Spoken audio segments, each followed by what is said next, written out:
Assalamualaikum warahmatullahi wabarakatuh.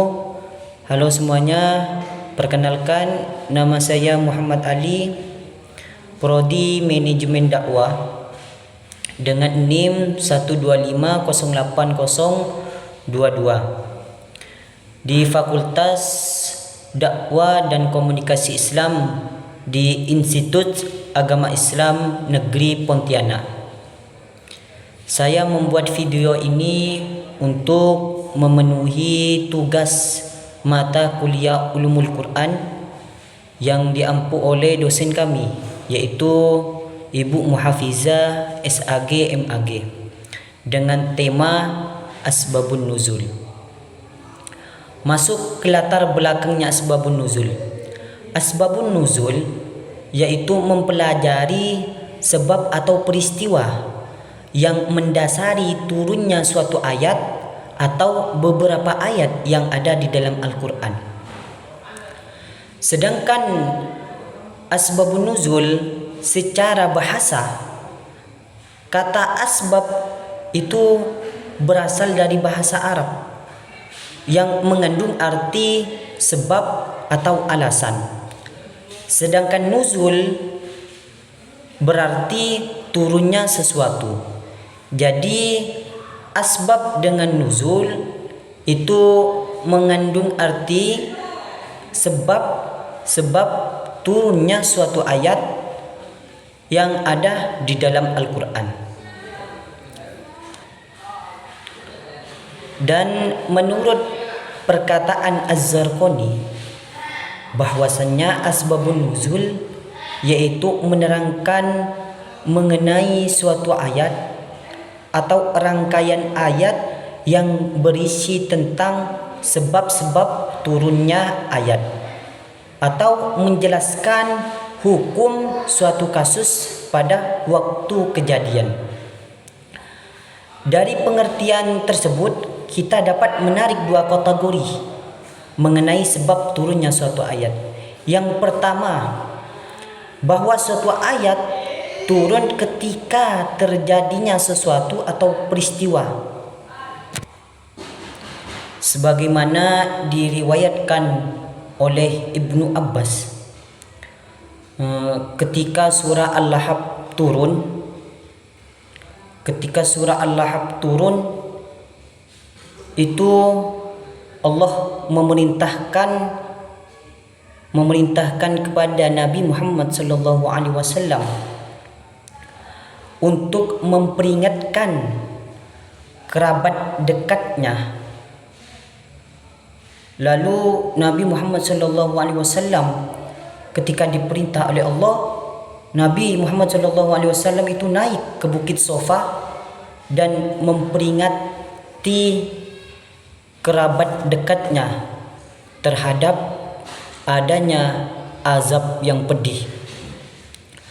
Kemudian Abu Lahab keluar, yaitu pamannya dari Nabi Muhammad SAW, dan berkata dengan nada sombong kasar kepada Nabi Muhammad, "Celakalah engkau, apakah engkau mengumpulkan kami hanya untuk urusan ini?"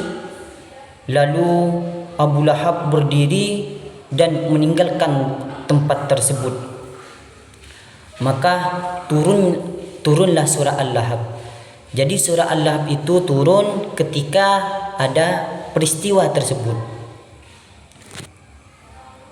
Kategori yang kedua, suatu ayat turun apabila Rasulullah SAW ditanya tentang suatu hukum, maka turunlah ayat yang ada di dalam Al-Quran yang menerangkan hukumnya, seperti kejadian Qaulah bin Sa'labah, yaitu mengadu kepada Nabi Muhammad SAW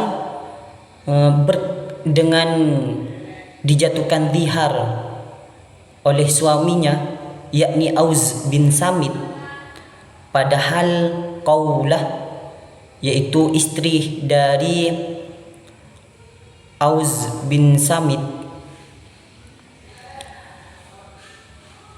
telah, yaitu Aus bin Samit padahal kaulah istrinya telah menghabiskan masa mudanya dan telah sering melahirkan anaknya, namun ia dikenai zihar oleh suaminya dikarenakan apa?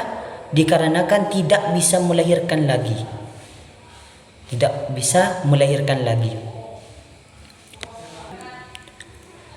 Zihar itu, yang dimaksud zihar adalah tindakan seorang suami yang menyamakan istrinya dengan wanita yang menjadi mahramnya, seperti ibu, saudara, itu kan mahramnya, yang di dalam Islam itu dilarang dan dianggap sebagai ucapan mungkar. Jadi apabila ada seorang suami mengatakan kepada istrinya bahwasannya kamu itu sama dengan ibuku atau saudaraku, maka suami tersebut wajib membayar kafarat. Wajib membayar kafarat, di antaranya membayar kafarat yaitu memerdekakan seorang budak sebelum suami tersebut akan berhubungan intim dengan istrinya. Manfaat kita mempelajari asbabun nuzul adalah untuk mengetahui hikmah ditetapkan suatu hukum. Di samping itu, asbabun nuzul merupakan cara atau metode yang paling akurat dan kuat untuk memahami kandungan ayat-ayat yang ada di dalam Al-Quran. Alasannya, dengan mengetahui sebab musabab atau akibat yang ditetapkan suatu hukum, maka kita akan mengetahui hukum tersebut dengan jelas.